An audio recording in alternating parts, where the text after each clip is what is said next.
السلام عليكم ورحمة الله وبركاته. إن الحمد لله نحمده ونستعينه ونستغفره ونعوذ بالله من شرور أنفسنا ومن سيئات أعمالنا. من يهده الله فلا مضل له ومن يضلله فلا هادي له. ونشهد أن لا إله إلا الله وحده لا شريك له. ونشهد أن محمدا عبده ورسوله. أما بعد فإن خير الحديث كتاب الله وخير الهدي هدي محمد صلى الله تعالى عليه وسلم. وشر الأمور محدثاتها وكل محدثات بدعة وكل بدعة ضلالة وكل ضلالة في النار. فقد قال الله تعالى في كلامه المزيد والفرقان الحميد: أعوذ بالله السميع العليم من الشيطان الرجيم. بسم الله الرحمن الرحيم. اقرأ باسم ربك الذي خلق خلق الإنسان من علق اقرأ ربك الأكرم الذي علم بالقلم علم الإنسان ما لم يعلم.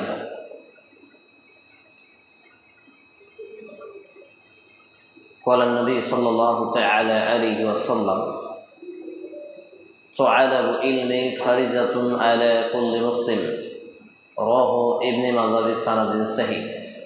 رب اشرح لي صدري ويسر لي أمري واحلل عقدة من لساني يفقهوا قولي. رب يسر ولا تعسر وتمم بالخير. رب زدني علما رب زدني علما رب زدني علما. সমস্ত প্রশংসার মালিক একমাত্র আল্লাহ রাব্বুল আলামিন, যে আল্লাহ রাব্বুল আলামিনের প্রশংসা করে শেষ করা অসম্ভব, যিনি এখনো পর্যন্ত আমাকে আপনাকে সুস্থ সবল বাকশক্তি, শ্রবণ শক্তি, হাঁটা চলা খাওয়া অসংখ্য অগণিত নিয়ামতের মধ্যে ভরপুর করে রেখেছেন। আমরা কি সেই মহামনিবের নিকটে তার শুকরিয়া জ্ঞাপনার্থে ছোট্ট একটি ভাষা আন্তরিকতার সাথে পাঠ করতে পারি না? আসুন আমরা বলে ফেলি আলহামদুলিল্লাহ। অতঃপর অসংখ্য দরুদ ও সালাম শান্তির ধারা বর্ষিত হোক সর্বকালের শ্রেষ্ঠ মহামানবের প্রতি, ইমামুল আম্বিয়া, যিনি নবী এবং রাসূলদের সর্দার ইমাম ছিলেন। আমরা বলি আল্লাহুম্মা সাল্লি আলাইহি আল্লাহুম্মা বারিক আলাইহি সাল্লাল্লাহু তাআলা আলাইহি ওয়াসাল্লাম। আজকের সংক্ষিপ্ত টাইমে আলোচনার বিষয় মুসলিম জীবনে সুশিক্ষা ও তার প্রয়োজনীয়তা। উল্লেখিত বিষয়ের প্রতি পবিত্র কোরআন এবং সেই সুন্নাহর দৃষ্টিভঙ্গি নিয়ে আমি আয়না তালিবুল ইলম, ইসলামের নগণ্য একজন ছাত্র, সংক্ষিপ্ত কিছু কথা আপনাদের সামনে তুলে ধরব ইনশাআল্লাহুল আজিজ। ওয়া মা তৌফিকি ইল্লা বিল্লাহ আলাইহি তাওয়াক্কালতু ওয়া ইলাইহি উনীব। তার আগেই দুটি কথা বলি যে আলোচনা একেবারে সুন্দরভাবে মন স্থিরতার সাথে শুনতে হবে। দ্বিতীয় কথা হলো মজলিসের সিস্টেম বা রুলস হচ্ছে ফাঁকা জায়গাগুলোকে পূরণ করা, মানে এই যে গ্যাপিংগুলো আছে এগুলো পূরণ করা, ফাঁকাগুলো বন্ধ করেন, এগিয়ে আসেন। 3 নম্বর আদব এবং সিস্টেম হলো মাঝে মাঝে আলোচনা চলাকালীন সুবহানাল্লাহ আলহামদুলিল্লাহ মানে কথার প্রেক্ষিতে এবং নবী মুহাম্মদ রাসূলুল্লাহ সাল্লাল্লাহু আলাইহি ওয়াসাল্লামের প্রতি দরুদ পাঠের জন্য যখনই তার নাম নেওয়া হবে সাল্লাল্লাহু আলাইহি ওয়াসাল্লাম উচ্চ স্বরে, এটা পুরুষদের। তো এই আদবগুলো আগে আমাদেরকে রক্ষা করতে হবে। আর এর পরের টাইমে আমরা যেটা লক্ষ্য করব, বিশেষ করে ধ্যান দেব, সেটা হচ্ছে সর্বদা সামনের দিকে বসা। এতে কি হয়, বক্তব্য ইন্ডিকেটটা ভালো হয়, ডানে বামে না ফিরতে সামনের দিকে থ্রো করতে সুবিধা হয়। আজকে থাক, আর বিরক্তি হতে হবে না, এর পরের যখন হবে ইনশাআল্লাহ। মুসলিম জীবনে সুশিক্ষা ও তার প্রয়োজনীয়তা। আমাদের একটা প্রশ্ন আসতে পারে যে সুশিক্ষা আবার কি? আছে না একটা প্রশ্ন, সুশিক্ষা আবার কি? শিক্ষা তো শিক্ষাই হয়, শিক্ষার আবার সু বা কু এরকম কিছু হয়? মাইকও চলছে নাকি? সাউন্ডটা একটু তাহলে হালকা করতে হবে, যে সাউন্ডটা একটু কমাতে হবে, হালকা করে সাউন্ডটা একটু কমান। তো শিক্ষার দুটি পাঠ রয়েছে, আমি আমার ক্ষুদ্র গবেষণায় পেয়েছি শিক্ষার দুটি পাঠ রয়েছে। একটা হচ্ছে শিক্ষায় সু, অন্যটি হচ্ছে শিক্ষায় কু। শিক্ষায় সু এবং শিক্ষায় কু এটা পার্থক্য আমরা কখন এবং কিভাবে করতে পারি। শিক্ষায় সু, মাইকটা বন্ধ করেন, উপরের মাইক বন্ধ করেন, অনেকেই আবার এক লাইন শুনবেন 2 লাইন ফতোয়া দিবে, সমস্যা। শিক্ষায় সু সেটা হলো ওহী ভিত্তিক শিক্ষা।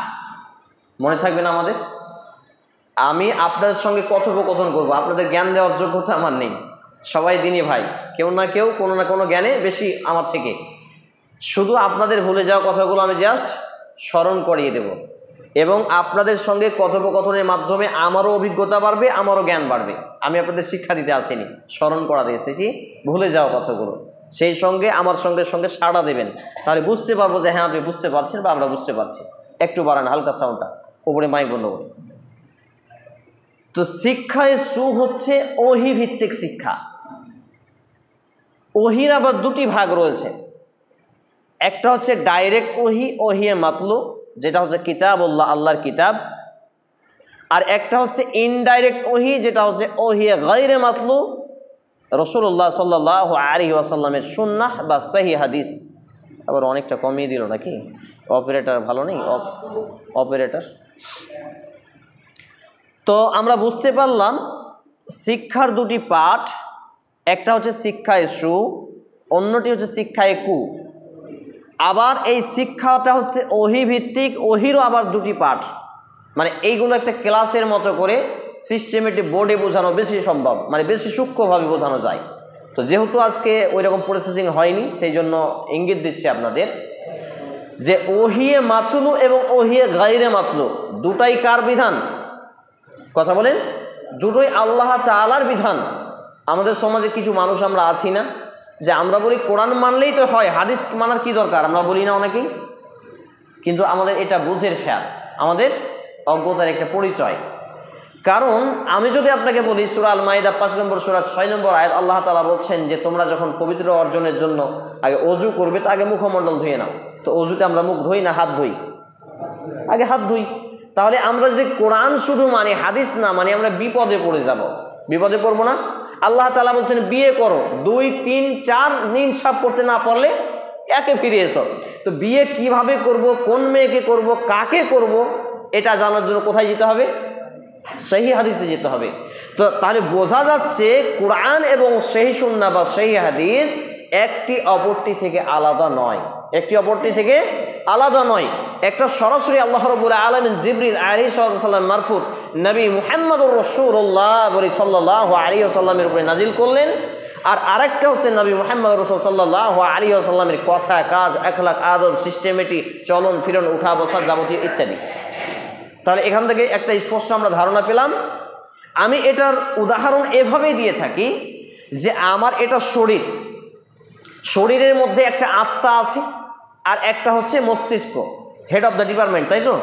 তো এই মাথা যদি গলা থেকে আলাদা করে দিই, শরীর অকার্য হবে কি হবে না? শরীর থেকে যদি আত্মা বেরিয়ে যায় তাহলে দেহর কোনো মূল্য আছে? নেই। একই রকমভাবে কোরআন এবং হাদিস সংস্পর্শিত বিষয়, একটার সঙ্গে আরেকটা লেগে থাকে, একটা যখন থাকে না আরেকটা টিকে না, আরেকটা যখন টিকে না তখন আর উভয়টাই থাকে না।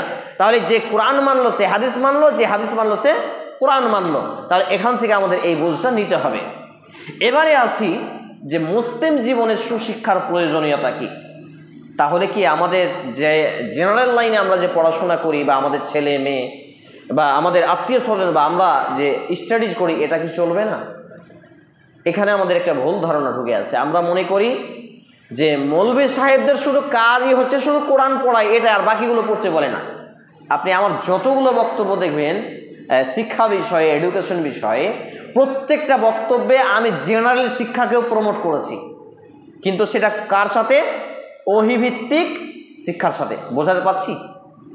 অর্থাৎ আল্লাহ রাব্বুল আলামিন যে বিধান নাজিল করেছেন সেই বিধানের দিকে আমরা দৃষ্টি দিই। এটি হচ্ছে কোরআনুল কারীমের 96 নম্বর সূরা 1 নম্বর আয়াত, সূরা আল আলাক 96 নম্বর সূরা 1 নম্বর আয়াত। আল্লাহ রাব্বুল আলামিন সর্বপ্রথমে কি আমার এবং আপনার প্রতি এইরকম কিছু নাজিল করেছেন যে আকিমিস সালাহ, সালাত কায়েম করো? নাজিল করেননি। ইতা ইজ যাকাত, যাকাত প্রদান করো, এটাও করেননি। আর হজ্জু, হজ সম্পাদন করো। সমে রমাজান, রমজান মাসে সিয়াম পালন করো না। কি করলেন? ইকরা। শব্দটা কি ছিল? ইকরা, পাঠ করা, পড়া, রিডিং। তাহলে এই ইকরা দিয়ে শুরু করলেন। এখানে একটা কিন্তু গুরুত্বপূর্ণ মেসেজ আছে যেটা আমরা উপলব্ধি করতে পারি না। কেন বলেন তো? পৃথিবীতে, ধর্মটা একটু সাইডে রাখেন, পৃথিবীর বুকে এমন কোনো কথা এবং কাজ আছে যেটা শিক্ষা ছাড়া চলা যায়? বোঝাতে পারছি? পৃথিবীতে এমন কোনো কথা বলা বা কাজ আছে যেটা শিক্ষা ছাড়া সম্ভব? আমি যদি বাংলা ভাষী হই, হিন্দিও আমাকে কি করতে হয়? শিখতে হয়। আমি যদি অন্য ভাষী হই তাহলে আমাকে অন্য ভাষাটা শিখতে হয়। আমি যদি লেবার হই, রাজমিস্ত্রি শিখতে হয়। প্রত্যেকটা সেক্টরে দেখেন শিক্ষা জড়িত। কিভাবে কথা বলবো, কিভাবে উঠবো, কিভাবে বসবো। মনে করেন যে আমি MBBS ডাক্তার হয়েছি, এবার আমাকে বলছে ধান চাষ করতে, আমার পক্ষে সম্ভব না? এটা আগে শিখতে হবে, শিখতে হবে। একই রকমভাবে আমি একজন চাষি, ধান কাটা লোক, আর আমাকে বলছে এখন তুমি অপারেশন করো, সার্জারি করো, সম্ভব? সম্ভব নয়। তাহলে প্রত্যেকটা বিষয়ে জ্ঞান অর্জন করা, তাহলে আমি সেই বিষয়টা পারদর্শী হতে পারবো। তাহলে সব ক্ষেত্রেই যদি শিক্ষা ছাড়া অচল হয়, আমি মুসলমান নিজেকে দাবি করি, কথা ও কাজে, আইডেন্টি কার্ডে, voter card, ration card, pan card, passport, প্রত্যেকটা ডকুমেন্টস, এভরিথিং, আমাদের পরিচয়পত্র কি? আমরা মুসলিম। তো আমি যে মুসলিম এই শব্দটা এখানে দাবি করছি, তো এই মুসলমানের জন্য কি জানা প্রয়োজন? শিক্ষা। কিন্তু কোন শিক্ষা? সুশিক্ষা। এই সুশিক্ষা ছাড়া একজন ব্যক্তি মুসলমান কি করে হতে পারি? প্রিয় ভাই এবং বাবা জীবন, তাহলে আল্লাহ রাব্বুল আলামিন সমস্ত কিছুকে এক ধারে রেখে তার প্রিয় হাবিব বলি মুহাম্মদুর রাসূলুল্লাহ সাল্লাল্লাহু আলাইহি ওয়াসাল্লামের উপরে প্রথম যে শব্দটা জিবরিল আলাইহিস সালামকে দিয়ে মেসেজ পাঠালেন সেটা ছিল কি? ইকরা, পাঠ করুন, পড়ুন। তাহলে এই আয়াত 30তম পারা 603 পৃষ্ঠা কোরআনুল কারীমের 96 নম্বর সূরা 1 থেকে 5 নম্বর আয়াত ধারাবাহিকভাবে প্রথম প্রেক্ষাপটে নাজিল হলো। নবী মুহাম্মদুর রাসূলুল্লাহ সাল্লাল্লাহু আলাইহি ওয়াসাল্লাম যখন হেরা গুহায় ধ্যানে ছিলেন, আমাদের জানা ঘটনা, ধ্যানান্বিত আছেন। এর কিছুদিন পূর্বে একটা 2টা ডানা বিশিষ্ট কি যেন তাকে ছায়া করেছে। তিনি এটা ফলো করলেন, লক্ষ্য করলেন, ঘাবড়ে গেলেন। হঠাৎ তার কিছুদিনের মধ্যে একজন লোক এসে জড়িয়ে ধরে বলছে, ইকরা, আপনি পড়ুন। তিনি বলছেন আমি পড়তে জানি না। আবার বলছেন, ইকরা, আপনি পড়ুন। তিনি বলছেন আমি পড়তে জানি না। কারণ আমরা জানি যে নবী মুহাম্মদুর রাসূলুল্লাহ সাল্লাল্লাহু আলাইহি ওয়াসাল্লাম তিনি পড়া লেখা জানতেন না, ছাগল চড়াতেন এবং স্রষ্টাকে খোঁজার ধ্যানে হেরা গুহায় থাকতেন, অবস্থান নিতেন। তো এই ঘটনা ঘটার ফলে যিনি এসেছেন মুহাম্মদুর রাসূলুল্লাহ সাল্লাল্লাহু আলাইহি সাল্লামের কাছে, এখন পর্যন্ত মুহাম্মদ সাল্লাল্লাহু আলাইহি সাল্লাম জানেন না যে তিনি কে। যিনি এসেছেন তিনি কে? জিবরাইল আলাইহিস সালাম। আল্লাহ তাআলা মেসেজ দিয়ে পাঠিয়েছেন। তিনি ভয় পেয়ে গেলেন। তারপরে তাকে জড়িয়ে ধরে চেপে ধরে বলছেন, ইকরা বিসমি রাব্বিকাল্লাযী খলাক, খলাকাল ইনসানা মিন আলাক। পাঠ করুন আপনি আপনার প্রতিপালকের নামে, যিনি আপনাকে জমাট বাঁধা রক্তপিণ্ড থেকে সৃষ্টি করেছেন। খলাকাল ইনসানা মিন আলাক, এই মানুষকে সৃষ্টি করেছেন জমাট বাঁধা রক্ত থেকে। তাহলে প্রথম আয়াত আল্লাহ তাআলা নাজিল করলেন শিক্ষা বিষয়ে। আমরা বিস্তারিত যদি দেখতে যাই, সহিহ আল বুখারী 1 নম্বর খণ্ডের 1 নম্বর অধ্যায়ের 1 নম্বর অনুচ্ছেদের ওহী সূচনা অধ্যায়ের 2 নম্বর হাদিস থেকে পরস্পর 7টি হাদিস আমরা পেয়ে যাব এই বিষয়ের উপরে। নবী মুহাম্মদ রাসূলুল্লাহ সাল্লাল্লাহু আলাইহি সাল্লামের উপরে যখন ওহী নাজিল হতো, প্রিয় ভাই এবং বাবা জীবন, তার মুখ দিয়ে লালাটে ঝরতো, ঘাম বের হতো। সেই দিনেরই ঘটনা, তিনি আম্মাজান খাদিজাতুল কুবরা রাদিয়াল্লাহু তাআলা আনহা তার সহধর্মিনী তার বিবির কাছে চলে গেলেন, বলছেন জাম্মিলুনি খাদিজা, আমি ভয় পেয়েছি, আমাকে ঢেকে দাও। আল্লাহ তাআলা আয়াত নাজিল করেননি, ইয়া আইয়ুহাল মুজাম্মিল, হে চাদরে আবৃত নবী, আপনি উঠুন, জাগুন।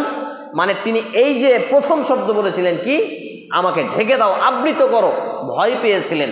তাহলে এখানে আল্লাহ তাআলা সূরা মুজাম্মিলে তাকে বলছেন উঠুন, আপনার ভয় নেই। সুবহানাল্লাহি ওয়া বিহামদিহি সুবহানাল্লাহিল আযীম। তো আল্লাহ রাব্বুল আলামিন তার প্রিয় হাবিবকে সব কিছু বাদ দিয়ে এটাকে এক নম্বরে রাখলেন।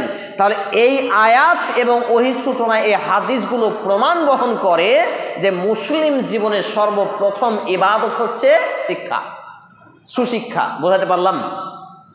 আমরা মনে করি যে পড়াশোনা করে কি নেকি হবে?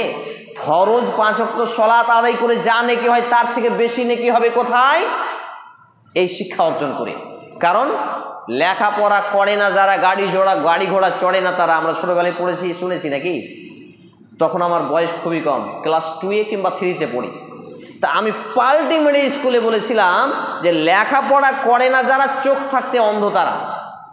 তো একজন অমুসলিম টিচার আমার পিঠে থাবা দিয়ে বলেছিলেন সাবাস, আল্লাহ যদি চাই, উনি ভগবান বলেছেন, তো আমি আল্লাহ বলছি, যদি চাই তো তুমি একদিন বড় হবে, অনেক বড় হবে। সবার সামনে উন্মুক্ত তিনি বলছেন লেখাপড়া করে না যারা, গাড়ি ঘোড়া চড়ে না তারা।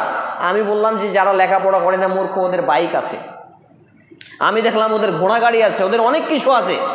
তো ভাবলাম যে এটা তো ভুল থিওরি। তাহলে লেখাপড়া করে না যারা, চোখ থাকতে অন্ধ তারা, কিয়ামত পর্যন্ত পাল্টাবে না ইনশাআল্লাহ। কথা কি বাস্তব নয়? আমার সামনে হাফেজ বাচ্চা ছেলেটা তিলাওয়াত করলো, তো নিজেকে আফসোস হলো যে আমি যদি হতে পারতাম। আল্লাহুস সামাদ। আমাদের এরকম আকাঙ্ক্ষা রাখা প্রয়োজন। যখনই কোনো হাফেজ বা কারির তিলাওয়াত শুনি অন্তরটা শীতল হয়ে যায়, এরকম ঈমান আমাদের প্রত্যেকের রাখা উচিত। এটা হচ্ছে আল্লাহর প্রতি ভালোবাসা, কোরআনের প্রতি ভালোবাসা। অন্তত আল্লাহর প্রতি আমরা এই মানে আকাঙ্ক্ষা নিয়ে অন্তত বলি ইনশাআল্লাহ, আল্লাহ তাআলা কবুল করুন। তাহলে আল্লাহ রাব্বুল আলামিন এই আয়াত নাজিল করে তামাম বিশ্ববাসীকে জানিয়ে দিলেন যে দেখো, তোমরা পৃথিবীতে যাই করো না কেন, সবার আগে হচ্ছে শিক্ষা, পড়া। তাহলে এই শিক্ষার অবস্থান আমার আপনার আজকে কোথায়? এই শিক্ষার অবস্থান, এই ছেলেটার থেকে বয়সে ছোট ছোট ছেলে টোটো চালাচ্ছে, আপনাদের এলাকায় চালায় না? তাহলে তার অবস্থান কোথায় থাকার উচিত কথা ছিল? কোরআনের পাতায়। তার দৃষ্টি কোরআনের পাতায়, কিন্তু সেই ছেলেটা এইভাবে মোবাইল ধরেছে, ফ্রি ফায়ার, মার মার মার মার মার। কি বলেন আপনাদের এলাকায়?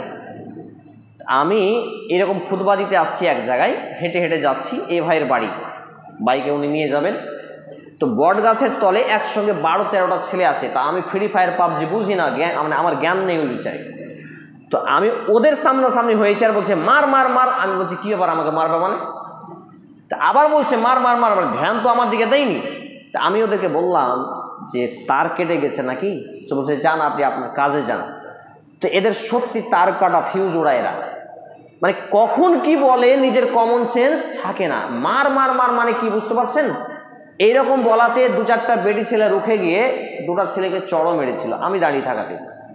মানে এ আবার ফোন করে ডেকে নিল, আমি রাস্তা দিয়ে যাচ্ছি, আমাকে টিটকারি মারছে আর মার মার করছে, যে বাড়ি থেকে লোকজন ডাকলো, পিটুনিও খেলো। তো এইগুলো আধ পাগলা কাদের ঘরের?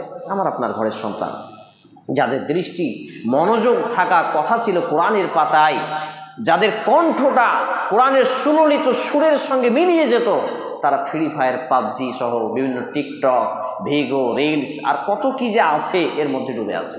তাহলে এটা কিসের অভাব? সুশিক্ষার বড়ই অভাব। তাহলে আল্লাহ তাআলা এই শিক্ষার ব্যাপারে আমাকে আপনাকে দৃষ্টি আকর্ষণ করলেন। এবং আর একটা মজার বিষয় হচ্ছে, দেখুন যে মুরু আওলাদুকুম বিসসালাহ, তোমাদের ছেলেমেয়েরা যখন 7 বছর হয় তখন তাদের বিছানাকে আলাদা করো এবং তাদেরকে সলাতের জন্য আদেশ করো। কি তাই নয়? তো এই যদি গল্প হয়, তো 7 বছরের আগে কেন নামাজের নির্দেশ দেওয়া হলো না? ভেবেছেন এই হাদিসগুলো?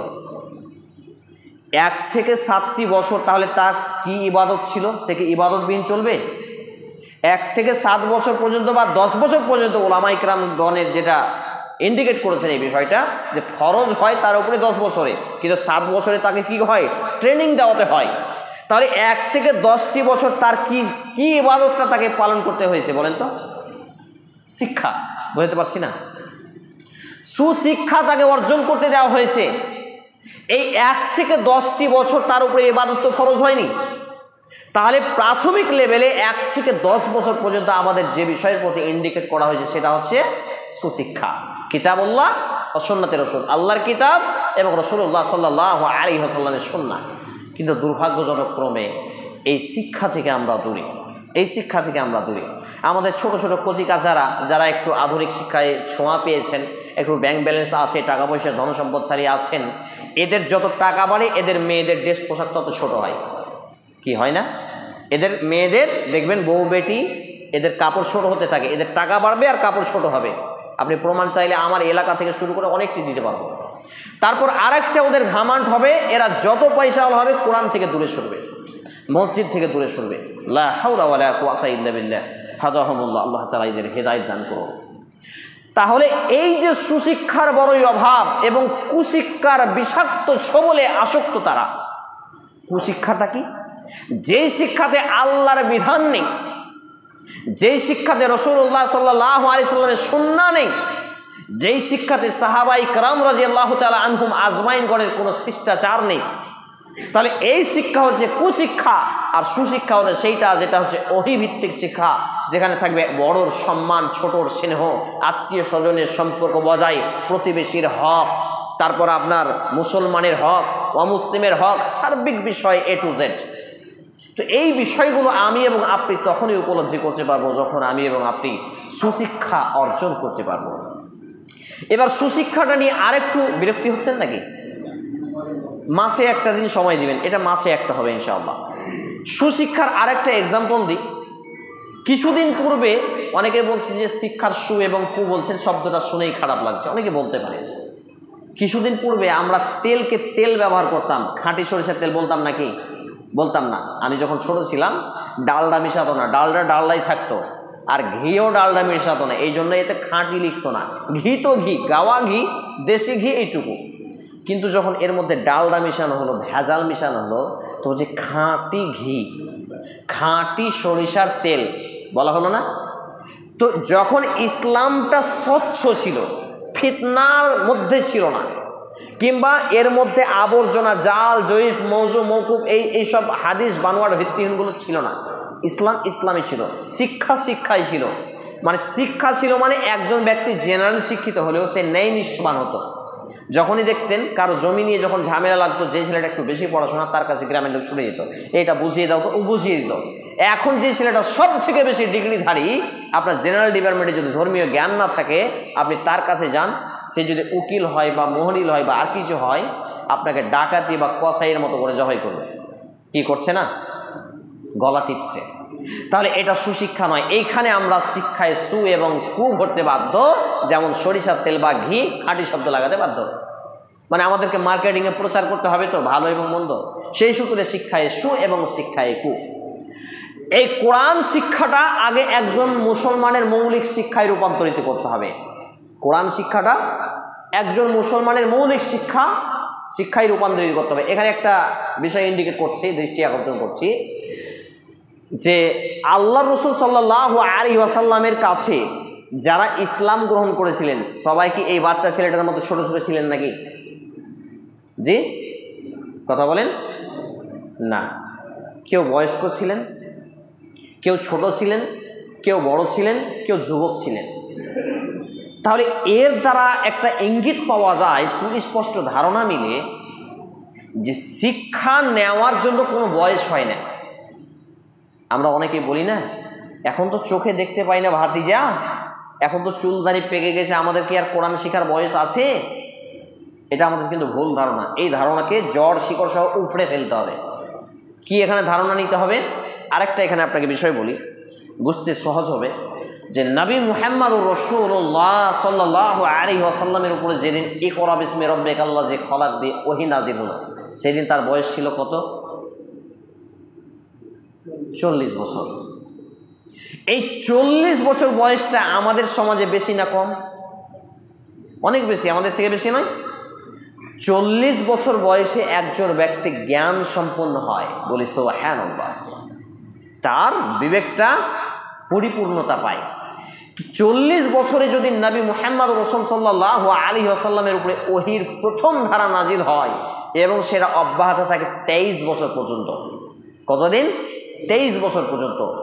তাহলে এই 63 বছর, তাহলে এখান থেকে একটা লং টাইম বোঝা যায় যে বয়স আমার আপনার যাই হোক না কেন, কোরআন শিক্ষা সুশিক্ষা নেওয়ার কোনো বয়স নেই।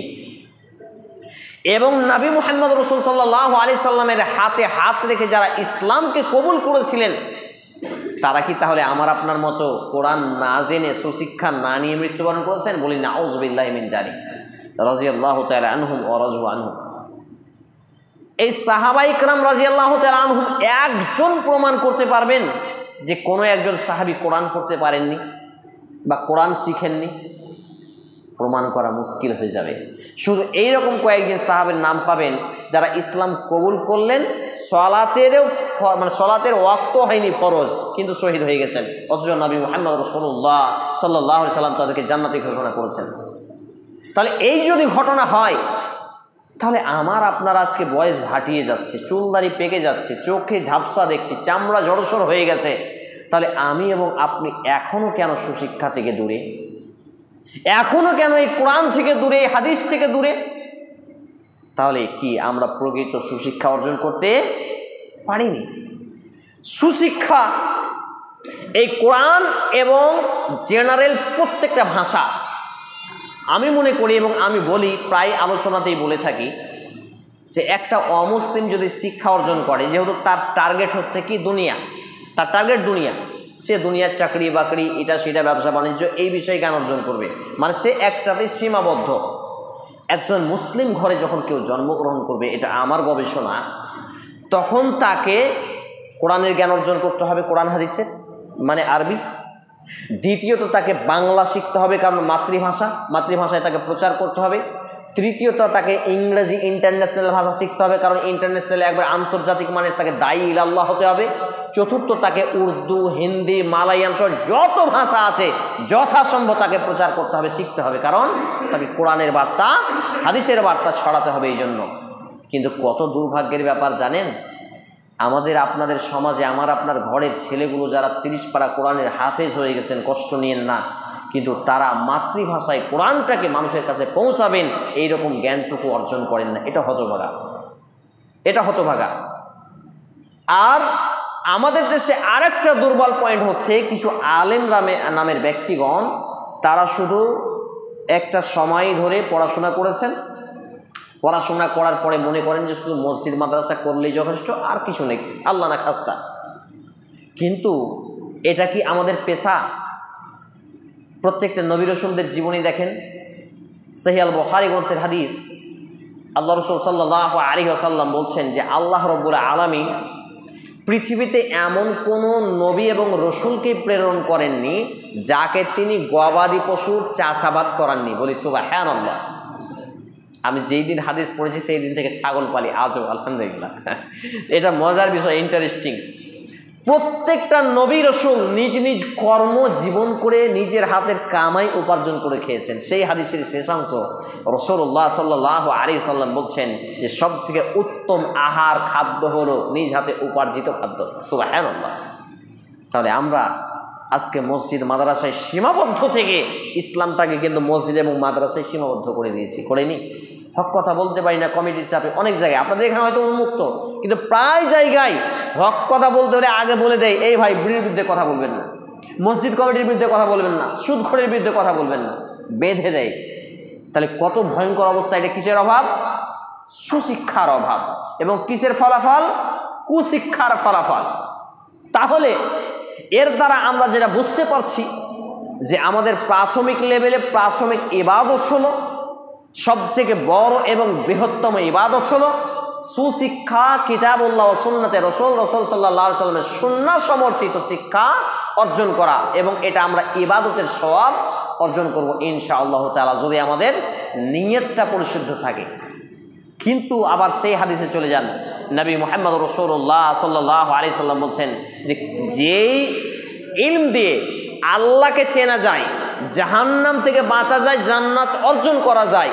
এই ইলম দিয়ে যদি কেউ দুনিয়া অর্জন করতে চায়, সে দুনিয়াতেও লাঞ্ছিত হবে, পরকালে লাঞ্ছিত হবে। বলি নাউযুবিল্লাহি মিন যালিক। আমি যে হাদিস আপনাদের সামনে পাঠ করেছিলাম সেই হাদিসটি বলে আলোচনা গুটিয়ে দেব, যেহেতু সময় সংকীর্ণ আর প্রথম দিন অনেকে বিরক্তিবোধ করছেন, ফিল করছেন। এটি সুনানে ইবনে মাজাহ গ্রন্থের 224 নম্বর এবং মিশকাতুল মাসাবি গ্রন্থের 218 ক্রমিক নম্বর হাদিসটি বর্ণিত হয়েছে যে নবী মুহাম্মদ রাসূলুল্লাহ সাল্লাল্লাহু আলাইহি ওয়াসাল্লাম তিনি বলছেন, তুআলাবু ইলমি ফারিজাতুন আলা কুল্লি মুসলিম। অর্থাৎ ইলমকে তলব করা, খোঁজ করা, অর্জন করা, জ্ঞান অন্বেষণ করা প্রত্যেক মুসলমান যুবক যুবতী, বৃদ্ধ, পুরুষ, নারী সকলের উপরে কি করা হয়েছে? ফরজ করা হয়েছে। সুবহানাল্লাহ। ফরজ কোনটা বলেন তো? 5 ওয়াক্ত নামাজ ফরজ, রমজান মাসে সিয়াম ফরজ, টাকা হলে হজ ফরজ, জাকাত ফরজ। তো এই যে ফরজ, তাহলে এই ফরজ করা হয়েছে প্রাথমিক ফরজ। তাহলে আমরা কি পেলাম? প্রাথমিক ফরজ কি পেলাম? সুশিক্ষা। আমার ভাষা বুঝতে পারছেন না? প্রাথমিক ফরজ হলো শিক্ষা। কোরআনের আয়াত দ্বারা প্রমাণিত হলো শিক্ষা ফরজ, রাসূলুল্লাহ সাল্লাল্লাহু আলাইহি সাল্লামের সুন্নাহ দ্বারাও প্রমাণিত হলো শিক্ষা ফরজ। তাহলে প্রথম ফরজ হলো শিক্ষা। আর এই ফরজ থেকে আমরা একটা ফরজ বাদ দিলে আরেকটা ফরজ কবুল হয় না। এটা জেনে রাখেন, এটা হচ্ছে উসুলুদ্দিন, দ্বীনের একটা উসুল নীতি। একটা ফরজকে যদি কেউ তলব করে ছেড়ে দেয়, আর একটা ফরজ তার আল্লাহর কাছে গৃহীত হয় না। মনে করেন কোনো নারী যদি স্বামীর আনুগত্য না করে, তার ফরজ নফল কোনো ইবাদতে আল্লাহ কবুল করেন না। নাউযুবিল্লাহি মিন যালিক। একই রকমভাবে কোনো যুবক যদি তার বাপ মায়ের খিদমত না করে, নাফরমানি করে, তার ফরজ নফল কোনো ইবাদত কবুল হয় না। একই রকমভাবে কেউ যদি আল্লাহ তার রসুলের আনুগত্যশীল না করে, তার কোনো ইবাদত আল্লাহ তাআলা কবুল করেন না। তাহলে একটা ফরজকে ত্যাগ করে আরেকটা ফরজ আল্লাহ তাআলা কবুল করেন না। এর দ্বারা আমরা যেটা বুঝতে পারলাম যে প্রাথমিক লেভেলে আল্লাহ তাআলা শিক্ষা অর্জনকে ফরজ করলেন, আর নবী মুহাম্মদ রাসূল সাল্লাল্লাহু আলাইহি সাল্লাম আমভাবে বলে গেলেন প্রত্যেকটা যুবক যুবতী, ছোট বড় সকলের উপরে, পুরুষ নারী সকলের উপরে যে বিষয়টাকে ফরজ করা হয়েছে সেটা কি? তুআলাবু ইলমি ফারিজাতুন আলা কুল্লি মুসলিম। ধর্মীয় জ্ঞান, কোরআন এবং সুন্নাহর জ্ঞান অর্জন করা, তলব করা, খোঁজ করা। কিন্তু আমি সেই আপনার বাসুদেবপুর থেকে আপনার মসজিদে এসেছি, আপনাকে দাওয়াত দেওয়া হলে আপনি মনে করেন যে কি আর বলবে, ঘুরে ফিরে মৌলবীদের একটাই কাম, খেয়ে দেয় কাজ নেই, বিরক্তি বোধ করেন। আপনাকে বলতে বলা হলো, আপনাকে তলব করতে বলা হলো, আর আমি আপনার দুয়ারে এসেছি, এখান থেকে যদি আপনি পালিয়ে যান, কিয়ামতের মাঠে পাকড়াও হয়ে যাবেন। অতএব আসেন আমরা অন্ততপক্ষে মাসে একটা করে এই জায়গাটায় সময় দিই এবং ধর্মীয় জ্ঞান অর্জন করে, কোরআন এবং সুন্নাহর জ্ঞান অর্জন করে সেই মোতাবেক আমরা আমাদের জীবনটাকে সাজাই এবং আমরা আমাদের আমলকে পরিপুক্ত, পাকা, মজবুত করি। আল্লাহ রাব্বুল আলামিন আগে আমাকে, তারপর উপস্থিত প্রত্যেকটা ভাই এবং বাবা জীবনকে সেই বিষয়ে আমল করার এবং মান্যতা করার তৌফিক নসিব করুন। আমরা বলি আল্লাহুম্মা আমিন। হে আল্লাহ রাব্বুল আলামিন, আমরা মানুষ, আমরা ভুলকারী, আমাদের জীবনে জানা অজানা প্রকাশ্যে গোপনে সব পাপগুলোকে মাফ করে দিন। আমরা বলি আল্লাহুম্মা আমিন। হে আল্লাহ তাআলা, আমরা যারা অসুস্থ আমাদেরকে পূর্ণাঙ্গ শিফায়ে কামিলা আজিলা দান করুন। আমরা বলি আল্লাহুম্মা আমিন। হে আল্লাহ তাআলা, আমরা যারা অভাবী আমাদেরকে অভাবমুক্ত হালাল রুজি রোজগার দিয়ে সুন্দর জীবিকা নির্বাহ করার তৌফিক নসিব করুন। আমরা বলি আল্লাহুম্মা আমিন। হে আল্লাহ রাব্বুল আলামিন, আমার মা, নানানিস, আত্মীয় স্বজন সহ উপস্থিত ভাই এবং বাবা জীবনদের আত্মীয় স্বজন কেউ না কেউ মুসলমান হয়ে মৃত্যুবরণ করছে। আল্লাহ, যে বা যারাই মুসলমান হয়ে মৃত্যুবরণ করছে, আল্লাহ আপনি তাদের কবরের জীবনের শান্তিকে মাফ করে দিন, তাদের কবরের শান্তির বিছানা বিছিয়ে দিন, তাদেরকে জান্নাতুল ফিরদাউস নসিব করুন। আমরা বলি আল্লাহুম্মা আমিন। এ দাবি, এ দোয়া, এ দরখাস্ত মহান আল্লাহ সুবহানাহু ওয়া তাআলার সামনে রেখে আমরা আমাদের আলোচনা এখানে ইতি টানছি। আল্লাহুম্মা সাল্লি আলা মুহাম্মাদিন ওয়া আলা আলি মুহাম্মাদ কামা সাল্লাইতা আলা ইব্রাহিম ওয়া আলা আলি ইব্রাহিম ইন্নাকা হামিদুম মাজিদ। আল্লাহুম্মা বারিক আলা মুহাম্মাদিন ওয়া আলা আলি মুহাম্মাদ কামা বারাকতা আলা ইব্রাহিম ওয়া আলা আলি ইব্রাহিম ইন্নাকা হামিদুম মাজিদ। সুবহানা রাব্বিকা রাব্বিল ইজ্জাতি আম্মা ইয়াসিফুন ওয়া সালামুন আলাল মুরসালিন ওয়া আখিরু দাওয়ানা আলহামদুলিল্লাহি রাব্বিল আলামিন। সবশেষে দোয়া আমরা পড়ব। সুবহানাকা আল্লাহুম্মা ওয়া বিহামদিক আশহাদু আল্লা ইলাহা ইল্লা আনতা আস্তাগফিরুকা ওয়া আতুবু ইলাইক। আসসালামু আলাইকুম ওয়া রাহমাতুল্লাহি ওয়া বারাকাতুহু। জাযাকুমুল্লাহু খাইর।